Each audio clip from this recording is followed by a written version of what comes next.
organisé par Le Temps. Nous avons aujourd'hui avec nous Frédéric Potel qui dirige la recherche économique à la Banque Bordier à Genève, qui va répondre aux nombreuses questions que vous nous avez envoyées sur l'économie, la finance, les investissements, l'état du monde. Vous pouvez continuer à nous envoyer des questions, on les recevra en direct. Et pour commencer, bonjour Monsieur Potel. Bonjour Sébastien, bonjour à tous. Merci d'être là avec nous dans les locaux du Temps. Je précise que nous sommes dans des pièces séparées. La distanciation sociale est respectée. Alors pour commencer, on peut commencer par une question assez générale si vous voulez. Selon vous, dans quel état se trouve l'économie mondiale en ce début 2021, après l'année 2020 totalement extraordinaire que nous avons vécue? Oui, effectivement, l'année 2020, elle a été extraordinaire parce qu'on a eu un choc exogène sur l'économie qui était la pandémie.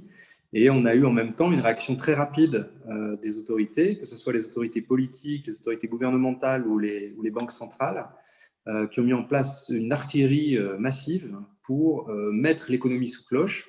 Donc, on a assisté à des pertes de création de PIB qui étaient absolument colossales, monumentales, qui ont piqué au mois de mars et d'avril avec des reculs d'activité qui étaient absolument colossaux et presque jamais vus. Et puis, on a eu un très, très fort rebond après le deuxième trimestre, dans le courant de l'automne. On voit maintenant des chiffres de sociétés d'ailleurs qui commencent à publier sur les derniers trimestres qui sont très, très bons. Et on aborde l'année 2021 dans une perspective de reprise qu'on estimait très forte il y a encore quelques mois, que les grandes institutions internationales commencent à réviser un petit peu à la baisse parce qu'il faut bien se rendre à l'évidence, il y a une deuxième vague, il y en a une troisième, on voit au Royaume-Uni. Et puis, on a effectivement les vaccins qui ont été à la fois un grand espoir qui a été soulevé dans le sentiment des agents économiques, mais on voit maintenant les difficultés de mise en œuvre de ces campagnes de vaccination. On sait que ça va prendre un certain nombre de mois et en fait, on n'aura pas un retour à une activité à peu près normale avant le milieu de cette année, ce qui nous fait dire que l'année 2021, forcément, sera une année de rebond, mais qu'il faudra probablement attendre l'année 2022 pour revenir à un niveau d'activité qui va ressembler à ce qu'il était en 2019 avant la crise Covid. Ouais. Donc, ça veut dire que le vaccin n'est pas l'arme absolue et immédiate qui résoudra tous les problèmes de l'économie internationale. Il va falloir du temps pour que ces effets se déploient. Non, ça va être graduel et probablement peut-être un peu plus graduel que ce qui était estimé il y a encore quelques temps. Donc, il est probable que les grands organismes internationaux révisent un petit peu à la baisse les perspectives de croissance qui avaient été établies à la fin de l'année 2020. Mais en même temps, on a aussi un signal assez réjouissant qui est celui de la reprise en Asie et en Chine en particulier, parce qu'on voit que c'est là que le problème est arrivé et c'est là que le problème a été résolu le plus vite. Et bien là, en l'absence de fortes nouvelles vagues de contamination, on voit bien que l'économie a parfaitement bien redémarré. Et d'ailleurs, la Chine sera la seule grande zone économique en 2020 à avoir une croissance de PIB positive et à continuer à croître en 2021. Donc en fait, on peut être quand même optimiste en regardant un peu à l'Est, en regardant ce qui se passe en Chine, sur le fait qu'on va quand même avoir, et c'est un nouveau cycle qui démarre, il ne faut pas se tromper quand même. Alors, il y a une incertitude sur la cadence de reprise ou l'horizon de temps avant le retour à une complète normalité, mais on entre quand même dans un nouveau cycle économique, ça c'est très clair. Ouais. Et dans ce nouveau cycle, la Chine va à nouveau jouer son rôle de moteur, un des moteurs de l'économie mondiale.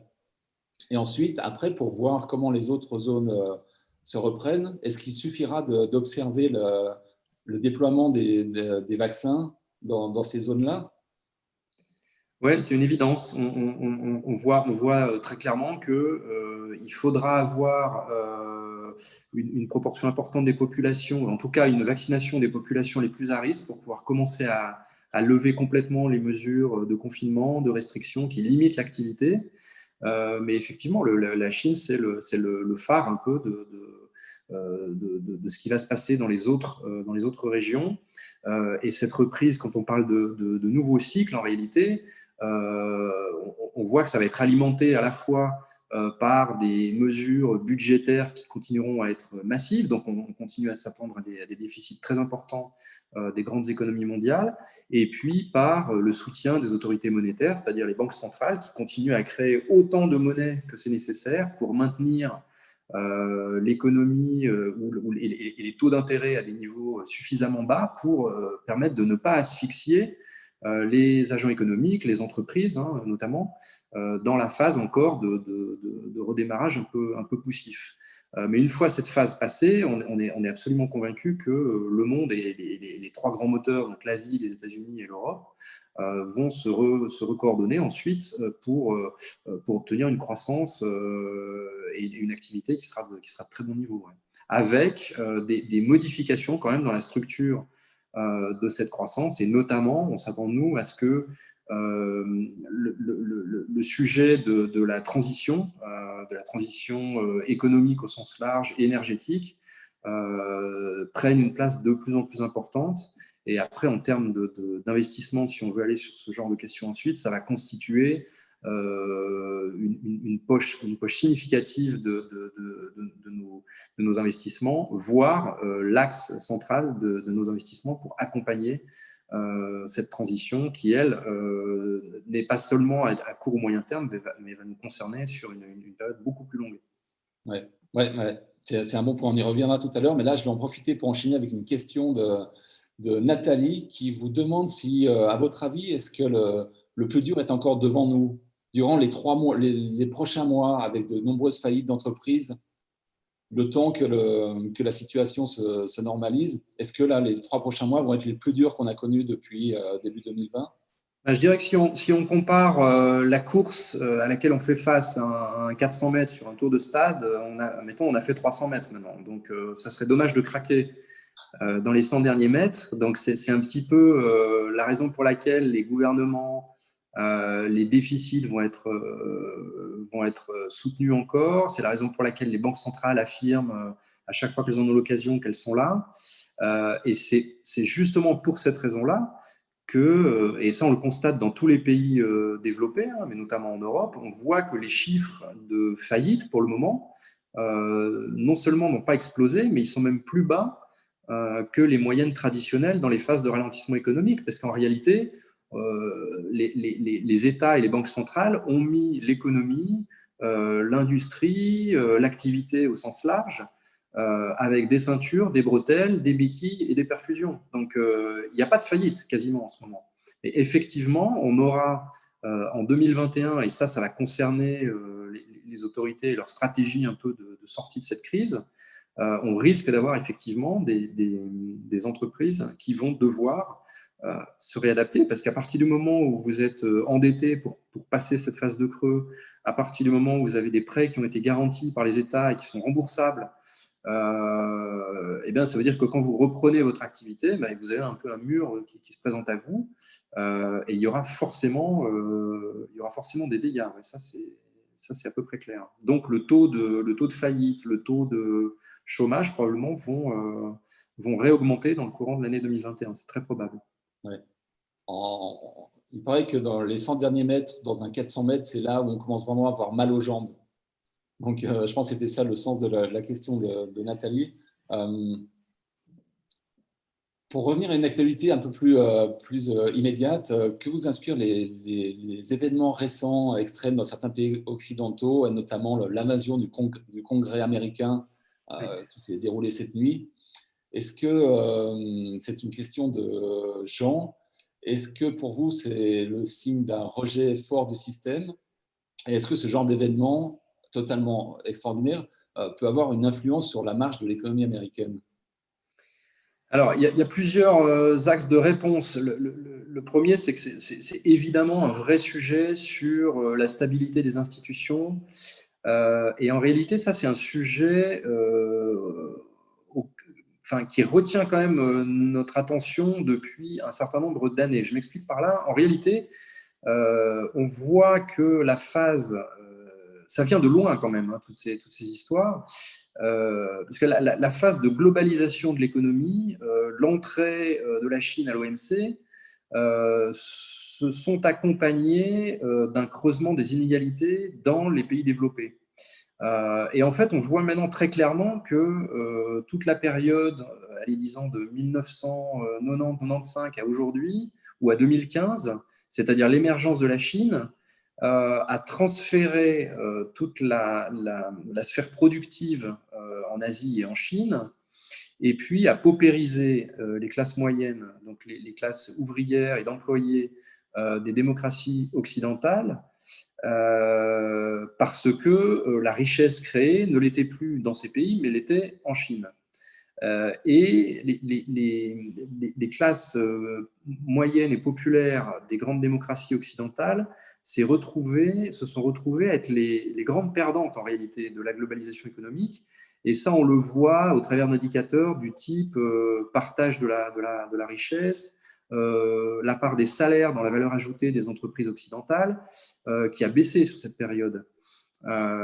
Et donc, on a cette forme de paupérisation qui est à long terme un enjeu sur la stabilité des démocraties. Et en réalité, quand on revient sur ce qui s'est passé ces dernières années, et pas seulement hier, on s'aperçoit que l'élection de Donald Trump en 2016, que le vote du Brexit en 2016 aussi, que l'explosion du système politique français des partis traditionnels avec l'élection de Macron en 2017, que les élections qu'on a vues en Italie à la même période qui ont porté au pouvoir des coalitions avec le mouvement 5 étoiles, c'était en réalité des manifestations de la même réalité, c'est-à-dire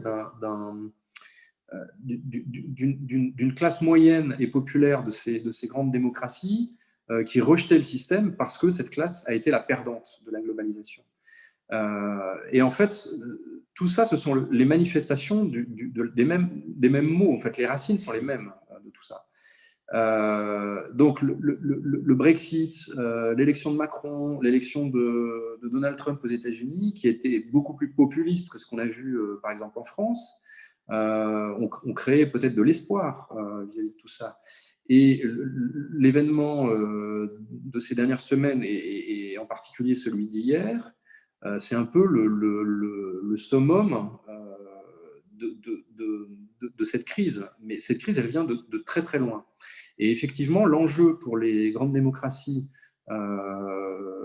occidentales, ça va être de gérer maintenant cette crise sociale qui est profonde. Et ce qu'on pense, c'est que ça va justement ça être un argument et une des raisons pour lesquelles on devrait assister à une réduction de la vitesse de la globalisation, voire à une déglobalisation ou une relocalisation, notamment de toute la partie industrielle. Parce que la crise Covid, et là on peut rejoindre les deux sujets, elle a quand même montré que, à force, depuis 25 ans, de confier la production à l'extérieur, eh bien, on avait créé des lacunes, des manques dans les systèmes productifs occidentaux. Ça a été très criant sur les systèmes de santé, par exemple. On va pouvoir citer, comme souvent ces dernières semaines, la question des masques. Hein. On a vu que sur un sujet aussi qui pouvait paraître aussi basique que celui-là, il n'y avait absolument pas de capacité de production dans les pays occidentaux et que tout était importé de Chine.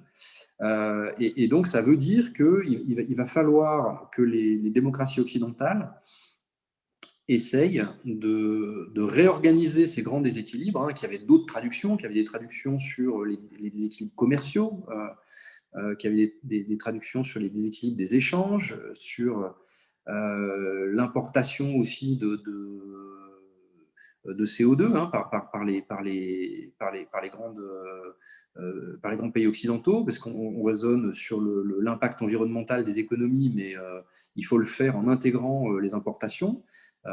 Et effectivement, tous ces sujets-là sont devant nous et vont devoir être gérés à court, moyen et long terme pour essayer de retrouver une espèce d'équilibre qui calme le sentiment très, très, très profond d'injustice sociale des classes moyennes et populaires des grandes démocraties occidentales. C'est un vrai enjeu pour les années à venir et ça continue de constituer un risque très, très, très clair, qui est un risque politique, mais qui est un risque de société en général. Ouais. Donc, on a plusieurs questions aussi sur le décalage entre euh, l'économie mondiale ou l'économie de différentes zones géographiques qui est en grande difficulté, les entreprises souffrent, il y a du chômage, et puis les marchés financiers qui sont à des sommets, les marchés actions américains qui ont chaîné record, le Bitcoin qui est à plus de 36 000 dollars aujourd'hui. Euh, Comment on explique ça? Et est-ce que cette situation est saine et tenable? Les marchés financiers, effectivement, ça peut apparaître complètement aberrant, mais il faut quand même garder à l'esprit que les marchés financiers, eux, déjà en régime normal et de manière traditionnelle, ils anticipent les perspectives économiques. Donc, à partir du moment où on a eu ce gros crash boursier au premier trimestre de 2020, parce que je rappelle quand même que les indices boursiers, en gros, ont baissé de 30% en février-mars. Ouais, très rapidement, sur quelques semaines. Ça a baissé très rapidement. C'était le choc le plus violent depuis des dizaines d'années. Et à partir de ce moment-là, les réponses ont été très vite apportées. En tout cas, cette crise, elle aurait eu une vertu, c'est de montrer qu'il y avait une recombinaison et un travail de concert en commun entre les gouvernements et les banques centrales pour apporter des réponses, apporter des liquidités, apporter du soutien à l'économie, qui ont permis de donner toutes ces béquilles et ces perfusions aux entreprises et à l'économie. Et à partir du moment où on avait ça, c'est-à-dire une garantie, finalement, ces gens-là se sont transformés en réassureurs, en assureurs et en réassureurs de l'économie globale au sens large. Donc, c'était du whatever it takes, mais pour tout le système. Bon, donc ça, le marché financier, c'est un point qui est fondamental. À partir du moment où on est complètement certain que à la fois les politiques, les budgets, la fiscalité et la monnaie, l'afflux de la création monétaire sont là, on a de quoi repartir sur des bases plus confiantes. Et ça s'amplifie à partir du moment où on a eu des perspectives d'arrivée des vaccins, et ça, c'est arrivé dès le troisième trimestre, qui ont permis d'entretenir la reprise des marchés, notamment des marchés d'actions, pour aboutir à une fin d'année 2020 où les indices boursiers américains ont fini 10 ou 15% plus haut qu'au début de l'année 2020, et puis les marchés actions européens et suisses qui ont fini en gros à l'équilibre. Donc c'est sûr que vu de la chaise ou du fauteuil du citoyen, ça paraît complètement fou parce que les problèmes restent devant, c'est ce qu'on vient de dire. On va voir que les faillites et le chômage font seulement augmenter en 2021, alors que le marché il a déjà commencé à rebondir. Mais en fait, les ingrédients pour redonner confiance au marché, aux investisseurs, étaient là. Et l'afflux de monnaie, puisque on cherche depuis la grande crise financière où est passée l'inflation. L'inflation, elle n'a pas atterri dans l'économie réelle. On n'a pas eu d'inflation des prix, on n'a pas eu d'inflation des salaires. Alors, il y a des paquets de facteurs qui expliquent des forces désinflationnistes sur cette période. Mais en tout cas, il y a eu une inflation des actifs financiers. Et pourquoi il y a eu une inflation des actifs financiers? Parce qu'à partir du moment où vous créez de la monnaie de manière massive et perpétuelle, ça veut dire que les banques centrales rachètent de la dette souveraine et même maintenant de la dette d'entreprise. Je dis ici, où je rappelle que la Banque centrale américaine, par exemple, a annoncé en avril 2020, donc on était au pic de la crise, qu'elle s'apprêtait à acheter de la dette d'entreprise, et pas seulement de la dette d'entreprise de bonne qualité, mais aussi de la dette d'entreprise à haut rendement, donc ce qu'on appelle le high yield dans les marchés financiers, c'est-à-dire des entreprises qui ont des bilans beaucoup plus dégradés. Notamment, c'était en gros ça pour garantir par exemple le soutien indirect à une entreprise comme Ford qui était tombée un peu dans des qualités de bilan dégradées.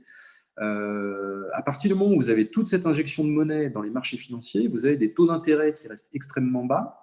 Et à partir du moment où les taux d'intérêt restent extrêmement bas parce que les banques centrales achètent tout ce qui passe, en gros, et bien ça veut dire que ça crée une inflation de la valorisation des autres actifs. Donc ça crée une inflation de la valorisation des actifs tangibles comme l'immobilier, ça crée une inflation de la valorisation des actifs réels que sont les actions, et puis ça crée une inflation des actifs refuges, au premier rang desquels l'or, Et puis, ça crée aussi une inflation sur des actifs un peu plus alternatifs, voire virtuels, comme le Bitcoin, Ouais, on a beaucoup puisque de vous questions en sur le parliez. Bitcoin, justement.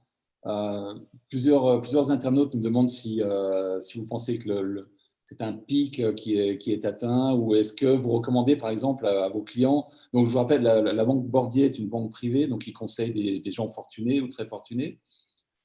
Est-ce que vous leur conseillez d'investir un peu dans les crypto-monnaies, quelques pourcentages de leurs avoirs? Alors, dans une banque privée traditionnelle comme Bordier, les crypto-monnaies, mais il faudra qu'on revienne sur ce terme parce que moi je trouve que ce terme est impropre, les crypto-monnaies ne font pas partie de nos grilles d'investissement classiques. Donc en fait, la problématique pour une banque privée comme la nôtre, c'est à la fois d'éclairer nos clients sur qu'est-ce que ça veut dire, en fait, ces crypto-actifs, je préfère les appeler comme ça, plutôt que des crypto-monnaies ou des crypto-devises. Donc on peut en parler, et puis d'un autre côté de dire si vous voulez en détenir ou en acheter, il faut que nous on soit capable de les traiter. Donc nous on a dans notre rôle de banquier, on a un rôle d'opérateur, et ça, je veux dire, c'est réglé, c'est clair. Ça veut dire qu'il y a aujourd'hui tous les moyens techniques, les systèmes de dépositaires, les systèmes de traitement, de reporting dans les portefeuilles de nos clients, etc. Donc, Donc si on oui, comprend bien, si un de vos clients dit Monsieur Potel, j'aimerais bien investir dans du Bitcoin ou une autre crypto, c'est possible ce client peut le faire à travers votre banque. oui, tout à Et fait. Oui, oui. Maintenant, évidemment, on vos peut. risques et périls, c'est à vos risques et périls, on ne vous donne pas de conseils. Oui, en gros, ça serait ça la réponse. Ça veut dire que on assure à nos clients une capacité à traiter ces objets, à les détenir dans leur portefeuille, à faire en sorte que ça soit correctement reporté dans leurs états Sur de leur relevé de portefeuille. compte, ils ont donc une ligne Bitcoin s'ils en possèdent, tout ça, Exactement. comme n'importe quel. En revanche, sur la question de l'investissement, ça c'est un autre sujet. Donc le Bitcoin et les autres, ce sont des actifs virtuels. La raison pour laquelle moi je suis un peu réticent à appeler ça des crypto-monnaies, c'est que une monnaie, c'est l'apanage d'un État et d'une banque centrale. Une monnaie, ça doit pouvoir faire l'objet d'une régulation sur les taux d'intérêt. Donc ça, c'est de la responsabilité exclusive de banque centrale. Et une monnaie, ça doit refléter un sous-jacent, c'est-à-dire en l'occurrence une économie d'un pays ou d'une zone. Donc l'euro, ça représente l'état de l'économie européenne et puis ses perspectives relativement aux autres monnaies. Et en ça, les crypto-actifs, Bitcoin en tête, ne répondent pas à cette définition. Donc pour moi, ce ne sont pas des crypto-monnaies. Alors qu'on puisse envisager des échanges, effectivement, et dire que c'est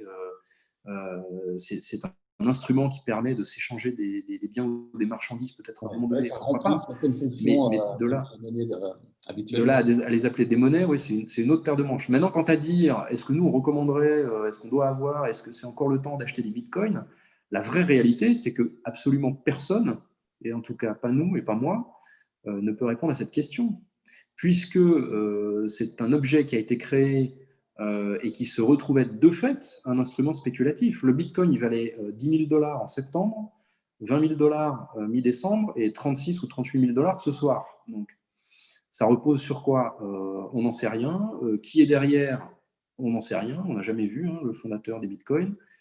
Euh, euh, Ouais, donc c'est pas un donc, outil qui rentre vraiment dans votre c'est par mandat. définition de la spéculation. Et donc, nous, Ouais. on n'est pas payé pour spéculer. On est payé pour proposer et mettre en œuvre vis-à-vis de nos clients des stratégies d'investissement rationnelles qui tiennent compte des fondamentaux, de l'économie, des marchés, des différentes classes d'actifs. C'est ça notre travail. Donc, je ne sais pas répondre à la question est-ce que le Bitcoin va encore monter ou pas. Ce que je constate simplement, c'est que la dernière fois qu'il est parti en flèche de cette manière pour monter à 20 000 dollars, il a perdu 80% de sa valeur dans l'année suivante. Ouais, on verra si l'histoire se répète. Ouais. Mais là, On vous verra. touchez aussi on a beaucoup de questions sur justement quels investissements vous pouvez recommander pour l'année qui vient. On a un participant, Laurent, qui a eu la chance d'investir pendant la crise au printemps et qui a gagné un peu d'argent, un beau bénéfice, dit-il. Un autre participant parle de sa situation. Il a 100 000 francs à investir à l'âge de 40 ans. Qu'est-ce que vous recommanderiez à ces participants? Alors, la première chose, c'est que les gens qui ont, par bonheur, investi ou sont entrés dans les marchés, notamment les marchés risqués, donc les marchés d'actions au premier chef, vers le 22 mars de 2020, ils ont forcément fait une très bonne affaire, puisque c'était le point bas des marchés. Et donc, si on reprend l'image de la course à pied, ben, la partie facile a été faite, quoi. C'est-à-dire que la remontée de 30% de tous ces indices et toutes ces valeurs, elle a été faite. Donc, à partir de maintenant, on va se replacer dans une perspective plus traditionnelle. On va considérer que l'année 2020 sera l'année de transition vers un retour à la normale, et puis 2022, une économie qui va retrouver à peu près son niveau de 2019. Des entreprises qui vont évidemment améliorer leurs bénéfices par rapport à l'année 2020 en 2021. Donc, pour donner simplement un ordre de grandeur, par exemple, aujourd'hui, les estimations de croissance de bénéfices des entreprises pour 2021 par rapport à 2020, c'est en gros 30%. Donc, c'est assez logique puisque les bénéfices de l'année 2020 seront forcément dégradés. Et donc, à partir de là, on revient au mode de fonctionnement normal et classique d'un conseiller en investissement ou d'un banquier privé, ce qui est notre métier. C'est-à-dire, qu'est-ce qui est devant nous? Et ce qui est devant nous, c'est le panorama qu'on a décrit au début de cet entretien. Donc, c'est l'entrée dans un nouveau cycle économique. C'est des taux d'intérêt qui vont pour nous rester durablement et très durablement bas. C'est une attente, une observation pour voir est-ce que cette satanée inflation va revenir à un moment ou pas, parce que ça aura des effets sur les taux d'intérêt à long terme et donc sur les niveaux de valorisation de toutes les classes d'actifs. Mais on n'y est pas. En tout cas, en Europe, en Suisse, on n'y est absolument pas.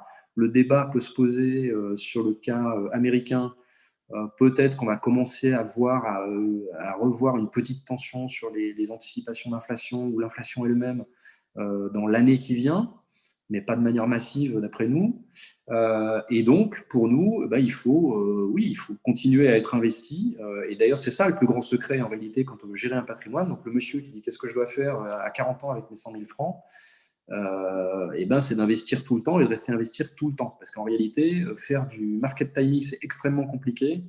Et les études académiques montrent qu'à vouloir faire du market timing, en réalité, on perd de l'argent par rapport à ce qu'on aurait fait si on n'avait jamais désinvesti et réinvesti. Parce que Donc, le market timing, c'est de sortir avant que les marchés baissent et de rentrer. C'est très difficile. Juste avant la hausse ou la hausse. C'est très, très, très difficile. Donc, en réalité, si vous êtes un primo-accédant au marché et à l'investissement, ce qu'il faut faire, c'est entrer par tranche.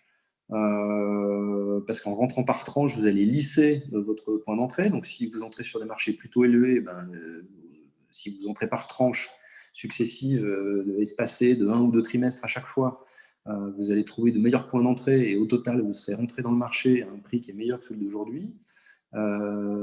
Et inversement, ça veut dire que si vous êtes sur un marché haussier et que vous entrez par tranche, vous allez avoir une moyenne et vous serez entré à un prix qui sera moins cher que votre dernière tranche entrée. Et une fois que vous êtes investi, il ne faut plus sortir. Et simplement, ce qu'il faut faire, c'est arbitrer dans quelle classe d'actifs je retire un peu, je m'allège un petit peu pour recharger dans d'autres classes d'actifs. Et donc là, on vient sur ce qu'on appelle la stratégie d'investissement. Et nous, notre vue pour les 12 à 24 mois qui viennent, elle est assez claire. C'est que de nouveau, on entre dans un nouveau cycle économique. Les taux d'intérêt sont extrêmement bas. Donc, on ne va pas trouver de rendement du tout dans les emprunts d'État. On ne va pas trouver de rendement du tout, très, très, très, très, très peu dans les obligations d'entreprise de très haute qualité. Et donc, on va trouver un potentiel de performance ou une espérance de rendement dans les obligations d'entreprise un peu plus risquées. Mais donc là, il faut faire appel à des professionnels pour ne pas acheter n'importe quoi. Et puis aussi dans les actions. Donc, on est relativement constructif sur les actions, même si on vient de vivre une année qui a été extraordinaire dans sa deuxième moitié sur les performances boursières des marchés d'actions. Oui, et donc, le risque, évidemment, avec les actions, c'est qu'elles sont déjà à des sommets, notamment, comme on le disait tout à l'heure, aux États-Unis. Donc, est-ce qu'il faut se spécialiser sur comment, au sein du panier action, qu'est-ce que vous recommandez? Vous avez mentionné tout à l'heure la thématique de la transition écologique, énergétique. Oui. Est-ce que vous pouvez donner des pistes aux participants à cette conférence? Ouais, parce que En fait, pour bénéficier de cette transition qui va avoir tous les pays, enfin beaucoup de pays vont consacrer des milliards, vont investir des milliards pour cette transition. Comment oui. est-ce qu'un petit investisseur peut profiter de ce mouvement? Eh ben, il a deux manières d'en profiter. La première, c'est d'éviter les secteurs ou les objets qui vont être les perdants de cette chose-là. Donc, eux, il faut les éviter. Et puis d'essayer de trouver les secteurs ou les acteurs qui vont bénéficier de cette transition. Donc peut-être avant de répondre à la question, il faut rappeler quelques chiffres. Le sujet de la transition, il est absolument fondamental, et il est tellement fondamental qu'en réalité, nous, on pense que c'est ça qui va refaçonner l'économie et l'investissement sur les 10 à 15, 20 prochaines années. Alors, ça vient d'où? Évidemment, on a tous en tête la question des émissions de CO2, de la concentration de CO2, de l'effet de serre, de l'élévation de température. Et le paroxysme de ça, c'est les accords de Paris qui ont été signés fin 2015. Les accords de Paris qui ont été signés fin 2015, ils disent un truc très simple. Ils disent qu'il faut absolument que le monde évite un accroissement de température de plus de 2 degrés, et idéalement 1,5 degré par rapport aux températures de l'ère pré-industrielle, c'est-à-dire la fin du 19e siècle. Et pourquoi tous ces pays ont signé cet accord, y compris les États-Unis à l'époque, dont Trump s'est retiré? Parce que les études du GIEC, donc le GIEC, c'est le groupement international des experts sur le climat, qui a déjà produit 5 rapports depuis Rio en 1992, qui va produire son 6e rapport en 2021, donc c'est une année qui est charnière aussi, hein. C'est le 6e rapport du GIEC, c'est une date fondamentale. Eh bien, les rapports du GIEC montrent, et c'est ça qui sous-tend l'accord de Paris, qu'au-delà d'un accroissement de température de 2 degrés, on aura des conséquences dans tous les domaines qui seront à la fois irréversibles et incontrôlables. C'est ça les deux caractéristiques des conséquences du réchauffement au-delà de 2 degrés. C'est irréversible et incontrôlable. Et tellement incontrôlable qu'en pratique, ça veut dire un risque de généralisation des conflits. Parce qu'à partir du moment où on a des terres arides, à partir du moment où vous avez, dans ces scénarios-là, plus de 2 milliards de personnes qui vont forcément se déplacer, parce qu'elles vont habiter dans des zones complètement devenues inhabitables, bah, ça va créer des tensions absolument colossales, et ça veut dire qu'on n'est plus du tout dans le même monde. Donc c'est pour ça que c'est la barrière de 2 degrés qui a été retenue pour les accords de Paris. Et qu'est-ce que ça veut dire en termes d'enjeux et d'investissements à venir? On commence à le voir parce que toutes les grandes zones sont en train de faire des annonces, tous les grands pays sont en train de faire des annonces, et au premier rang desquels la Chine, qui a participé au mois de décembre au Global Summit pour les engagements climatiques en Australie. Toutes les zones sont en train de prendre un engagement pour aboutir à des émissions nettes zéro en 2050, voire 2060. Et en 2018, le GIEC estimait déjà, alors même que ces estimations vont forcément augmenter, mais en 2018, le GIEC estimait déjà que les besoins d'investissement pour espérer positionner l'économie mondiale dans cette trajectoire de maximum 2 degrés était de 2 400 milliards de dollars par an, au moins entre 2015 et 2035. Donc en fait, on est en train de parler de trilliards de dollars d'investissement. Et pour répondre à votre question, qui est de savoir dans quoi on doit investir, il faut revenir à la source du problème. Et la source du problème, c'est les émissions de CO2. Et donc, ce qu'on fait, nous, ce qu'on fait typiquement là, en ce moment, et donc depuis on un an vend et demi, en fait, les émetteurs de pétrole et de gaz et on achète par exemple, fabricants de panneaux photovoltaïques, par exemple, pardon, Tesla, ce genre de choses. C'est aussi par simple que exemple. Oui, alors exactement, mais il faut le faire de manière disciplinée, systématique et analytique. Donc il faut regarder d'où viennent les émissions de CO2, parce qu'il ne faut pas se tromper de combat. Le combat, c'est de réduire les émissions de CO2.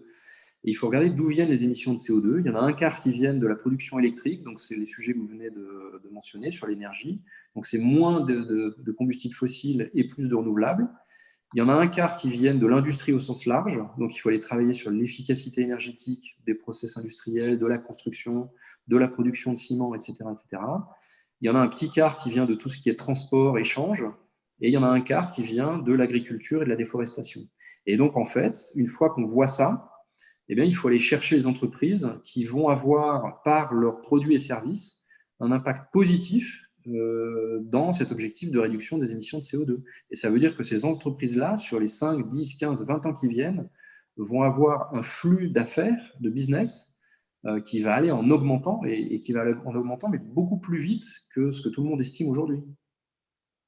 Et c'est celle-là qu'il faut acheter, évidemment, à un prix raisonnable aujourd'hui. Oui, parce qu'on voit aussi, on parle aussi de bulles sur la finance durable. Il y a un engouement, il y a beaucoup d'articles, y compris dans le temps. Et on voit que tout ce qui est labellisé finance durable, finance verte, regroupe des choses complètement différentes, avec un impact positif pour l'environnement ou pas. C'est très, très difficile de s'y retrouver. Oui, parce qu'il y a une confusion entretenue. En réalité, on est en train d'assister, pour moi, un peu à la fin. Ça va être un peu la mort du greenwashing, en fait. On va y arriver là.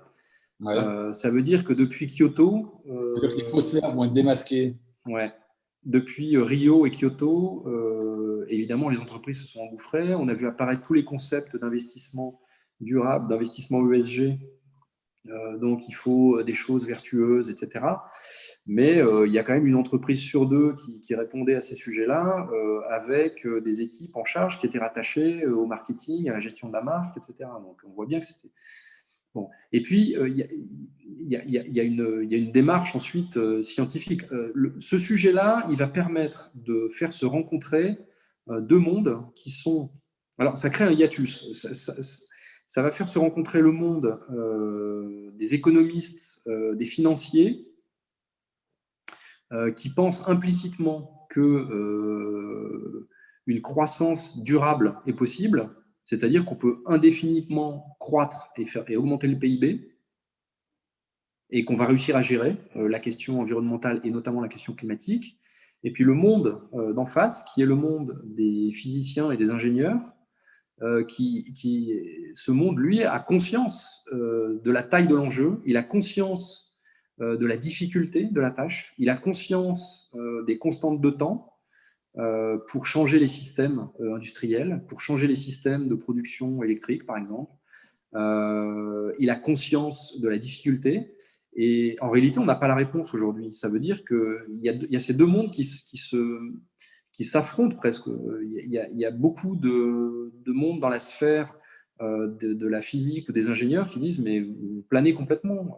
C'est impossible de continuer à imaginer une croissance perpétuelle en respectant le champ de contraintes qui est devant nous. Et les économistes, ils continuent. Ils disent leur modèle, c'est le PIB, la croissance du PIB, etc. etc. Et il va falloir réconcilier ce sujet-là. Et on ne peut pas garantir que ça va se réconcilier, mais par contre, ce qu'on peut garantir, c'est que la seule façon de réconcilier ces deux sujets-là, c'est d'engager des investissements qui sont mais absolument colossaux, quoi, qui dépassent l'entendement, parce que 2400 milliards de dollars par an, qui est une fourchette basse, du coup, ça va augmenter, c'est 3% du PIB mondial. Et ça va aller vers simplement certains secteurs, certaines entreprises. Donc le gap entre les vainqueurs, entre les gagnants et les perdants, il va être colossal. Et en bourse, il va être colossal. Et il est déjà colossal.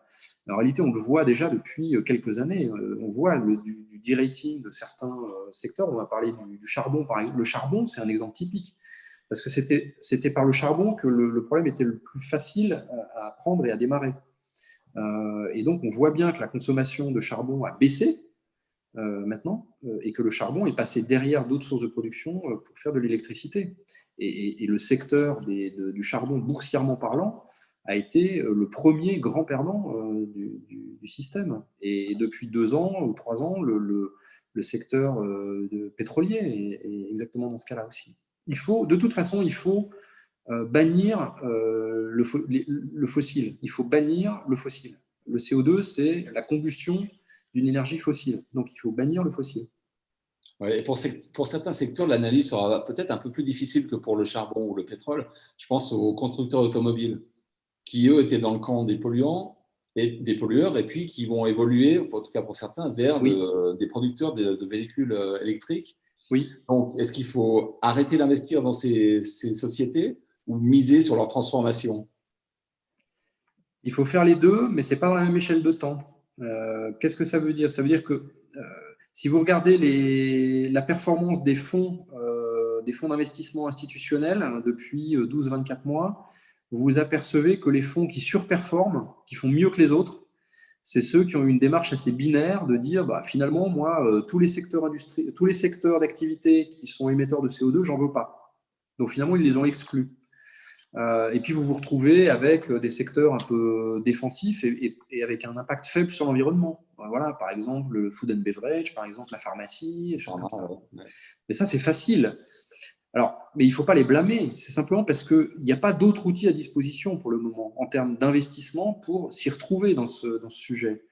Et pourquoi ? Parce qu'en réalité, c'est ce que je disais juste avant, c'est que moi, ma conviction, c'est que, et je vous parle en connaissance de cause, parce que moi, j'ai une formation initiale d'ingénieur, et d'ingénieur, en plus, en ayant travaillé 15 ans dans le secteur de l'énergie et de financier. Et donc, je vois bien cet achoppement entre les deux sujets. Et la science qui va permettre de dire une entreprise, même si aujourd'hui elle est dans un secteur qui soit génère du CO2, soit produit des biens dont l'utilisation ultérieure va produire du CO2, ce qui est le cas des constructeurs de voitures, ces gens-là, ils vont devoir continuer d'exister. Donc aujourd'hui, ou depuis un an ou deux, c'est des choses qui ont été mises à l'écart par les grands investisseurs institutionnels qui veulent jouer la transition parce qu'ils n'ont pas d'autres moyens de le faire. Mais dans les années qui viennent, en fait, la question qui va se poser, elle va se poser de la question suivante. Ça va être de dire, même si on se projette à 2035, 2030, 2035, 2040, c'était dans un monde qui doit être beaucoup plus décarboné, si on veut continuer le progrès humain, il faut continuer à faire de l'électricité, il faut continuer à pouvoir se déplacer, il faut continuer à fabriquer des infrastructures qui nécessitent du ciment. Et donc, la question n'est plus de savoir si je dois juste investir dans des secteurs qui aujourd'hui ne font pas de CO2, mais dans quelle entreprise je dois investir pour continuer à représenter l'économie telle qu'elle sera dans 15 ou 20 ans, mais avec les entreprises qui ont pris le bon chemin. Et donc, pour ça, moi, ce que je pense, c'est vont apparaître des entités, des organismes indépendants de rating, de notation, qui vont finalement dire, par exemple, si vous prenez le secteur du ciment, vous allez prendre les 3 ou 4 leaders mondiaux, et puis vous allez les comparer comme vous feriez pour une agence de crédit, une agence comme par exemple Standard & Poor's. Et d'ailleurs, ces agences de rating de crédit sont en train de se positionner, sont en train d'acheter des acteurs sur la question de la finance durable et de la finance climatique, parce qu'il faut développer des méthodologies qui vont permettre aux investisseurs de savoir lequel des acteurs d'aujourd'hui vont permettre de se projeter dans le futur en étant les bons élèves sur la stratégie industrielle, financière et durable, notamment climatique. Et donc, vous pourrez dire, à mon avis, dans 1 an, 2 ans ou 3 ans, on aura des outils à disposition qui nous permettront de dire, parmi les constructeurs automobiles, celui-ci est mieux positionné que les autres pour continuer à perdurer, à exister et à croître une fois qu'on sera engagé dans la transition énergétique. Mais aujourd'hui, les investisseurs n'ont pas ces outils. Ouais, donc c'est difficile. Et on a l'impression que tout le monde pense que le seul constructeur automobile bien positionné, c'est Tesla, qui a connu une progression en bourse faramineuse. Oui. Par exemple, on a pas mal de questions sur Tesla. Qu'en pensez-vous ? Est-ce que vous recommanderiez à quelqu'un d'investir dans Tesla maintenant ? Ou alors, le cas de Tesla, il peut… le rattrape. Les gros constructeurs, les grands groupes rattrapent cette petite… Oui. Effectivement, ça c'est un business case, c'est un cas d'étude qui est absolument passionnant parce que ça veut dire que, sans passer trop de temps sur la capitalisation boursière de Tesla, mais en fait, ça illustre ce qu'on vient de dire. Ça veut dire qu'à partir du moment où vous n'avez, entre guillemets, que ça à disposition, pour dire qu'est-ce qui vend des voitures sans faire de CO2 ? Il n'y a que Tesla, en fait. Donc, tout le monde achète Tesla. Ok, mais la messe n'est pas dite. Ça veut dire que, par exemple, un groupe comme Volkswagen, qui est quand même le premier ou le deuxième en vente de voitures, groupe mondial, a déjà pris des engagements pour dire à partir, je ne sais plus si c'est 2030 ou plus tard 2040, mais je crois même que c'est 2030, nous aurons cessé de vendre des voitures à moteur thermique. Donc, par exemple, le cas de Volkswagen, il va être super intéressant parce que ça veut dire que des entités, des agences indépendantes vont pouvoir commencer à analyser ce que raconte le groupe Volkswagen. C'est quand même un objet qui vend 10 millions de voitures par an. Va pouvoir commencer à d'abord vérifier que l'entreprise a pris un engagement, ce qui est le cas. Ensuite, regarder comment ça s'articule en termes industriels. Est-ce que les programmes de R&D, de recherche-développement de Volkswagen permettent d'envisager que oui, ils vont atteindre cet objectif? Est-ce que les investissements industriels du groupe Volkswagen annoncés vont permettre d'envisager qu'ils vont atteindre cet objectif? Oui. Faire cet état des lieux aujourd'hui et puis ensuite suivre ça chaque année jusqu'à pouvoir dire, OK, oui, ils vont y arriver. Et à partir de ce moment-là, vous, en tant qu'investisseur, vous pouvez dire, oui, on a un groupe automobile historique qui vend des voitures à moteur thermique pour l'essentiel encore aujourd'hui, mais on a un degré de confiance vers le fait qu'ils vont, eux, décarboner l'utilisation de leurs voitures. Et arrêter de truquer les moteurs aussi. Ils y arriveront en 2030. Et à partir de ce moment-là, ça redevient une opportunité d'investissement, peut-être. Mais il y a beaucoup de travail pour arriver à faire ça. Ouais. Et en réalité, ce que je pense, moi, c'est que les portefeuilles, à un moment donné, les portefeuilles d'investissement vont devoir évaluer leur impact climatique. Ça veut dire que dans mon esprit, à une échéance qui n'est pas forcément si lointaine que ça, il faudra que les gérants d'actifs, en tout cas institutionnels, ça c'est sûr, parce qu'il y aura une pression sociétale et voire réglementaire pour le faire, mais même les gérants d'actifs privés, donc les banques privées, les gérants d'actifs de portefeuille, devront se mettre en situation de pouvoir dire à leurs clients, avec le portefeuille d'investissement que vous avez aujourd'hui, vous, votre portefeuille, il conduit à un monde à plus 2,5 ou plus 1,7 degré. Je pense qu'on va arriver à ça à un moment. Ouais, on a vu qu'il y a eu des études comme ça pour les investissements des banques suisses, dont l'une date de plusieurs années, qui montraient qu'on était sur un réchauffement de 4 à 6 degrés, il me semble. Donc, il y a effectivement beaucoup de travail et beaucoup d'investissements à réaliser. Sinon, on a une question, on a pas mal de questions sur le Brexit. Sur le Brexit ? Le Brexit, est-ce que ça va changer quelque chose pour l'Europe, pour l'économie mondiale, pour la Suisse? Alors, le Brexit, en réalité, il a déjà pas mal changé de choses, surtout pour les Britanniques, parce que donc on a une signature, enfin pas une signature, un référendum en avril 2016 de mémoire. Donc ça fait plus de 4 ans. La livre sterling a perdu 20% de sa valeur. Le marché d'actions britannique est le plus mauvais des marchés occidentaux. Y compris l'année dernière. Je crois que le FTSE anglais a fini l'année entre moins 10 et moins 15%, alors qu'on était flat en Europe, en Suisse, et à plus 10 à 15 aux États-Unis. Donc, il y a eu une énorme sous-performance de la devise et des marchés britanniques depuis le référendum.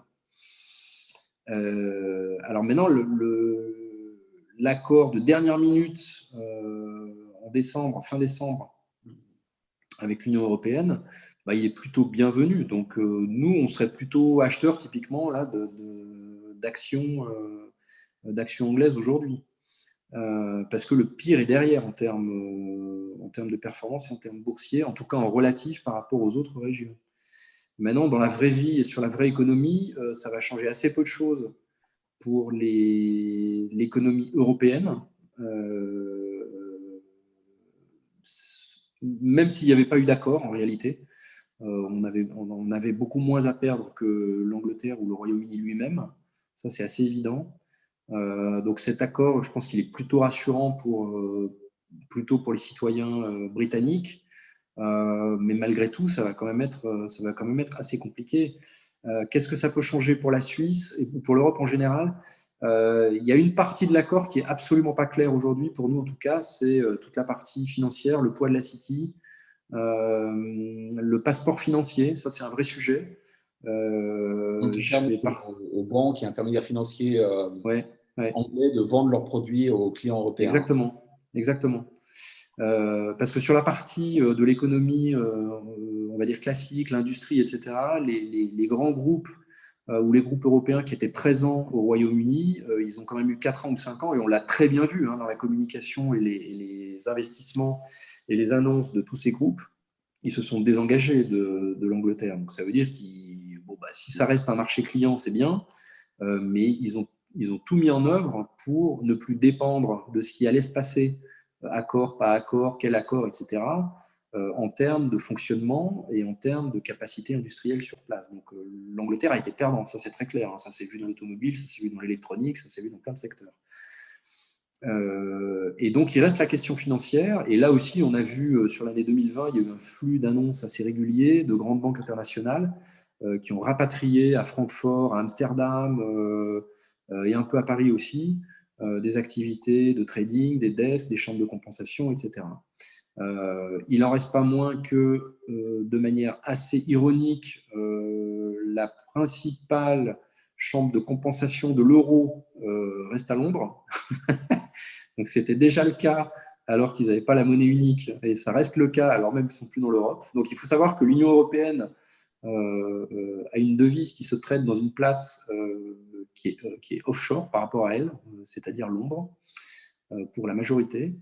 Mais effectivement, ça va être une question là, dans les semaines qui viennent de savoir si la City et les grandes banques présentes à Londres peuvent continuer à trader, en fait, à commercer sur les marchés financiers.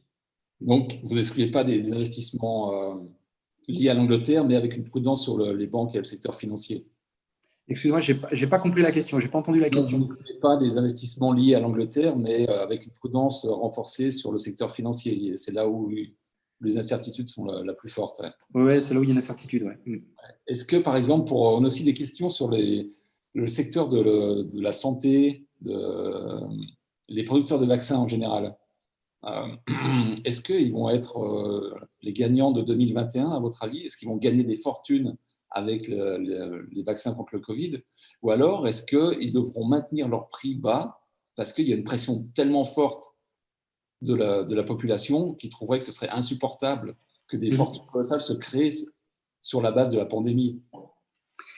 Elles sont pas gagnantes en 2021. Enfin, les labos qui ont sorti ces vaccins qui sont arrivés les premiers, parce que dans le cas, à partir du moment où l'OMS a déclaré l'état de pandémie, il y a une pratique séculaire qui veut que les vaccins soient commercialisés et vendus à prix coûtant. Donc en fait, il est faux de penser que les laboratoires correspondants vont faire des bénéfices là à court terme sur les doses de vaccins qui vont être inoculées en 2021. Ça, c'est faux. Donc, ils n'ont pas le droit, en fait. En fait, on va dire que dans les pratiques internationales, ils n'ont pas le droit. Maintenant, ça a quand même des conséquences parce que ça met en évidence là aussi des gagnants et des perdants. Et ça confirme ce qu'on savait déjà, en fait, c'est que le flux d'innovation et le pipeline d'innovation et le caractère agile dans le secteur de la santé n'est plus forcément, voire plus du tout, dans les grands laboratoires. Il est dans les biotech, en fait. Et c'est pour ça que les biotech constituent en eux-mêmes un compartiment spécifique d'investissement. Et par exemple, nous, quand on raisonne et qu'on fait des recommandations sur le secteur de la santé, on distingue dans le secteur de la santé la pharma, et dans la pharma, on distingue les big pharma des biotech, qui sont une sous-poche d'investissement spécifique. Ouais, avec des dynamiques. Finalement, c'est ces entreprises-là qui innovent. Et le schéma de fonctionnement de cette industrie, c'est que ce sont ces entreprises-là qui innovent et que ce sont les grands labos qui ont les blockbusters, qui leur génèrent, là pour le coup, oui, des marges très élevées, parce qu'il y a eu des efforts de R&D et ou des efforts d'acquisition dans le passé de ces biotech, que de nouvelles biotech se sont créées, et puis que ces marges et ces cash flows des big pharma qui leur permettent d'acheter au fil de l'eau des biotech prometteuses ou des molécules prometteuses. Donc c'est pour ça que vous avez toujours un flux récurrent d'annonces de M&A, de fusion, d'acquisition par les big pharma de plus petites sociétés qui sont beaucoup plus innovantes. Parce que c'est essentiel au business model des big pharma pour continuer à renouveler leur portefeuille de molécules et de traitements. C'est ça le modèle de fonctionnement du secteur pharmaceutique. Mais malgré tout, il y a des grands perdants. Enfin, on voit. Alors, il se trouve que moi, je suis français, mais je suis absolument consterné de voir que une big pharma comme Sanofi, qui est français, et au pays de Pasteur, on n'avait aucun, et on a toujours, on avait à la fin de l'année 2020 aucun vaccin en phase 3, donc en pré-validation par les autorités de santé qui soient français. Donc, par exemple, ça fait vraiment tâche dans l'equity story, dans le positionnement par rapport aux analystes, aux investisseurs. Un échec, en tout cas dans l'échelle de temps de disponibilité d'un vaccin d'un labo comme Sanofi, ça fait vraiment tâche pour le coup. Ouais, et concernant peut-être un mot rapidement, on arrive au bout de cette discussion, sur les valeurs technologiques, qui ont là été les énormes vainqueurs de 2020. Comment vous les voyez pour 2021 ? Alors, on les voit, effectivement, c'était des vainqueurs évidents parce que travail à distance, parce que e-commerce, parce que… Vidéoconférence, comme on est en train de le faire maintenant avec tout ça, ça a absolument explosé. Il y a eu un débat très très fort sur le niveau de valorisation de ces entreprises à la fin de l'année 2020. On l'a traité… on peut réussir à montrer qu'on n'est pas encore dans des niveaux de valorisation absolument délirants, en tout cas sur les GAFAM, donc Google, Amazon, Facebook et Apple. Mais bon, il y a quand même une question de momentum boursier. C'est sûr qu'à partir du moment où il y a des vaccins en masse qui arrivent, les gens vont pouvoir commencer à retourner dans les magasins, etc. On ne va pas avoir les mêmes taux de croissance de e-commerce, par exemple, en 2021 et au deuxième semestre 2021 qu'on l'a eu pendant l'année 2020. Ça, c'est absolument évident. Mais on n'a pas forcément besoin de ça pour justifier les cours de bourse d'aujourd'hui. Donc, en fait, ce qui va se passer, je crois, c'est que à partir du moment où, pendant la phase de normalisation de l'économie, c'est peut-être à peu près clair que le secteur des big tech, notamment les GAFAM, va pas forcément surperformer. Donc c'est pas ça qui va tirer les indices forcément, mais que en revanche, dans une perspective de plus long terme, pour nous, les GAFAM, et en particulier ces 5 entreprises-là, se sont devenus ce que nous on appelle des data majors. Ça veut dire, en fait, ça doit devenir, l'investisseur ou le client privé pour nous devrait considérer que ces entreprises-là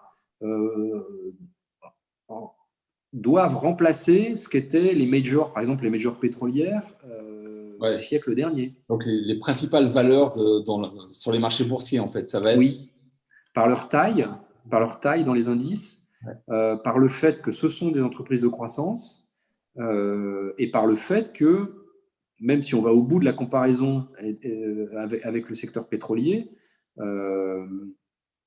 la data, aujourd'hui, c'est le pétrole du 21e siècle, en fait. Ça veut dire que vous vouliez commercer, acheter, que vous vouliez du lien social, que vous vouliez de l'assistance dans tout ce que vous faites dans votre vie, que vous vouliez des solutions médicales, que vous vouliez des solutions de paiement, que vous vouliez échanger des objets avec vos proches ou pas vos proches.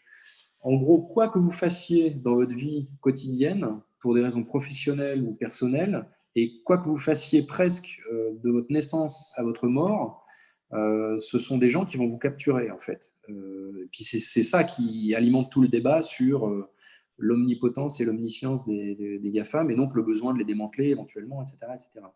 Et donc, ce qui est le point commun de tout ça, c'est la data. C'est la data qui est collectée.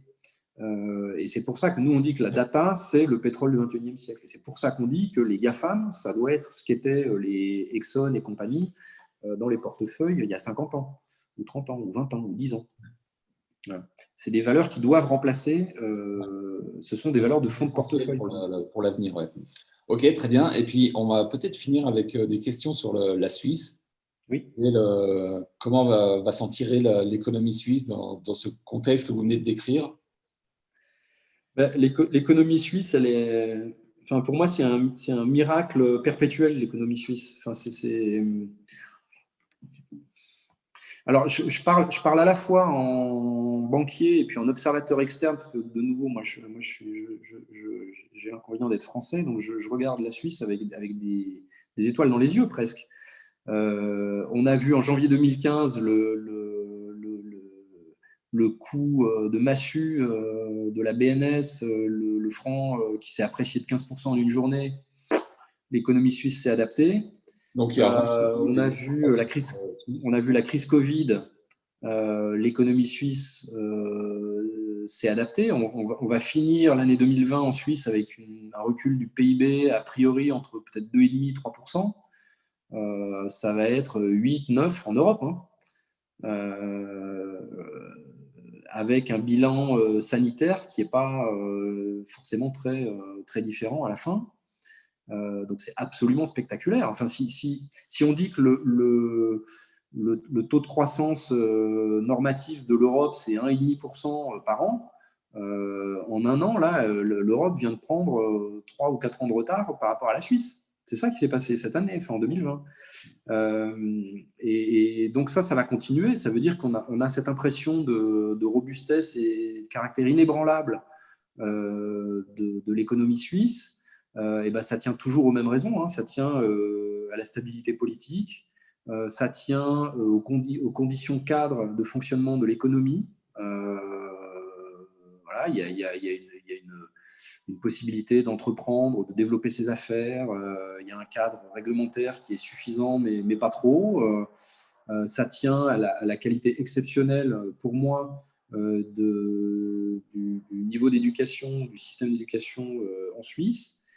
Ça tient à l'excellence des universités pour la partie des gens qui ont la chance de pouvoir faire des études supérieures complétées par l'apprentissage et le fait que si vous avez fait un circuit d'apprentissage jusqu'au bout et de manière sérieuse, vous êtes un ultra bon professionnel et ça, c'est une valeur inestimable dans une entreprise.